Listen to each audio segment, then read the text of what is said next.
Instruções dos Espíritos, mundos superiores e inferiores. Resumo do ensinamento de todos os espíritos superiores. A classificação de mundos inferiores e mundos superiores é antes relativa do que absoluta, pois um mundo é inferior ou superior em relação aos que se acham abaixo ou acima dele, na escala progressiva. Tomando a Terra como ponto de comparação, pode-se fazer uma ideia do estado de um mundo inferior, supondo os seus habitantes no grau evolutivo dos povos selvagens e das nações bárbaras que ainda se encontram em nosso planeta, como restos do seu estado primitivo. Nos mundos mais atrasados, os homens são, de certo modo, rudimentares. Possuem a forma humana, mas sem nenhuma beleza. Seus instintos não são temperados por nenhum sentimento de delicadeza ou benevolência, nem pelas noções do justo e do injusto. A força bruta é sua única lei. Sem indústrias, sem invenções, dedicam sua vida à conquista de alimentos. Não obstante, Deus não abandona nenhuma de suas criaturas. No fundo tenebroso dessas inteligências, encontra-se latente a vaga intuição de um ser supremo, mais ou menos desenvolvida. Esse instinto é suficiente para que uns se tornem superiores aos outros, preparando-se para a eclosão de uma vida mais plena.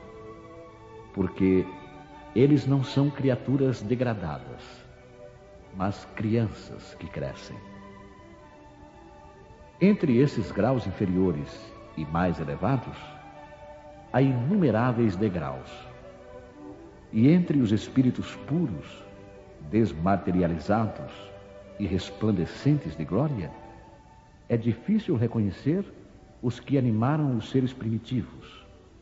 Da mesma maneira que no homem adulto é difícil reconhecer o antigo embrião. Nos mundos que atingiram um grau superior de evolução, as condições da vida moral e material são muito diferentes das que encontramos na Terra. A forma dos corpos é sempre, como por toda parte, a humana, mas embelezada, aperfeiçoada e, sobretudo, purificada.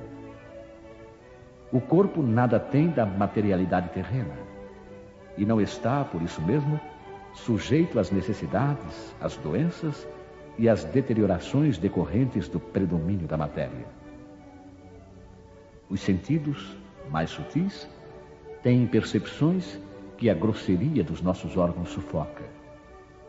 A leveza específica dos corpos torna a locomoção rápida e fácil.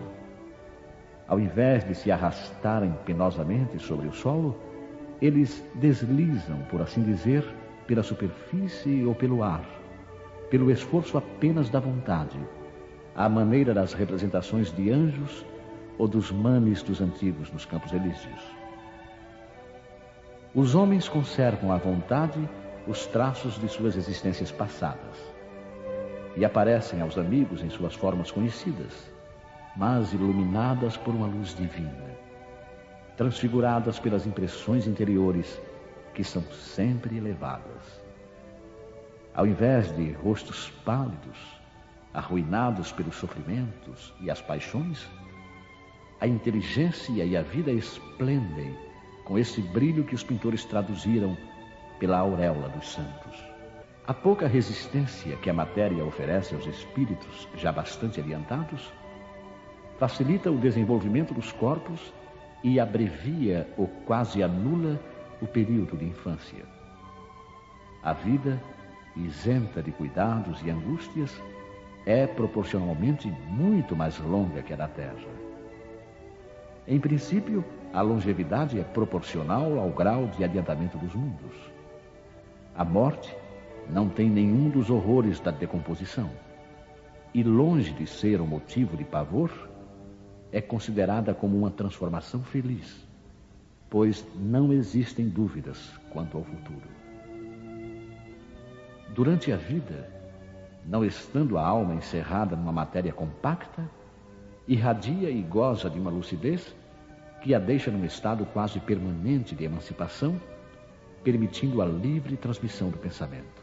Nos mundos felizes, as relações de povo para povo, sempre amigáveis, jamais são perturbadas pelas ambições de dominação e pelas guerras que lhes são consequentes. Não existem senhores nem escravos, nem privilegiados de nascimento.